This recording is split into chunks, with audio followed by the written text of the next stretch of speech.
Umabot sa mahigit 300 mag-aaral sa junior high school ng Mangaldan National High School ang natukoy na nangangailangan ng masusing interbensyon sa pagbabasa. Ayon kay Ma'am Milagros Paraino, ang Head Teacher 6 ng MAPI Department, na may mga natukoy na mag-aaral sa bawat baitag na nangangailangan ng dagdag na suporta sa pagbabasa at pag-unawa upang maging tuloy-tuloy ang kanilang pagkatuto. Batay sa datos ng paaralan, may 205 na mag-aaral sa grade 7 na binubuo ng 5 section, 4 na po na mag-aaral sa grade 8 na may isang section, 38 mag-aaral sa grade 9 na may isang section at 32 mag-aaral sa grade 10 na may isa ding section. Sa kabuuan, nasa 315 mag-aaral ang kabilang sa Reading Intervention Program ng paaralan sa ilalim ng Academic Recovery and Accessible Learning o ARAL program.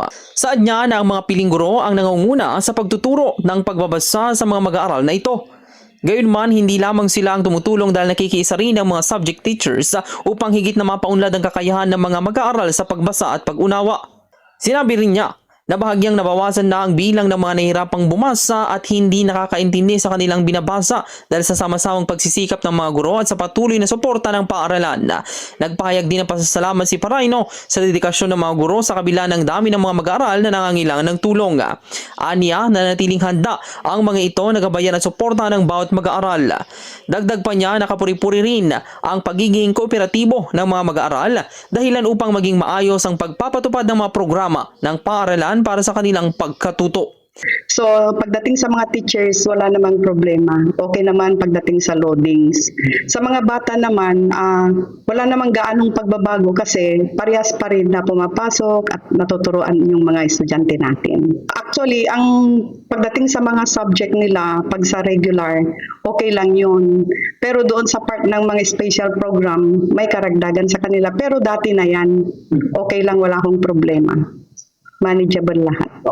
Yung part ng mga struggling student natin, kasi may mga identified tayo na medyo kailangan turuan sa pagbabasa, no? Tapos yung pag-intindi, para at least yung learning nila dire-diretso. So yung may mga identified sa bawat year level, halimbawa sa grade 7, mayroon tayong 205. That is composed of 5 sections.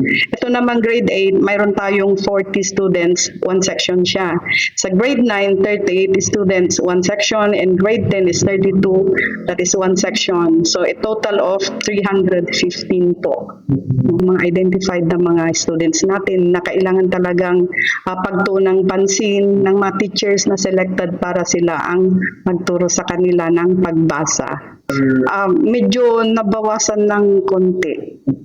Kasi syempre, hindi lang naman yung mga in charge sa mga teachers, pati yung mga subject teacher na pinapasukan nila, tumutulong sila para matulungan yung mga bata na bumasa.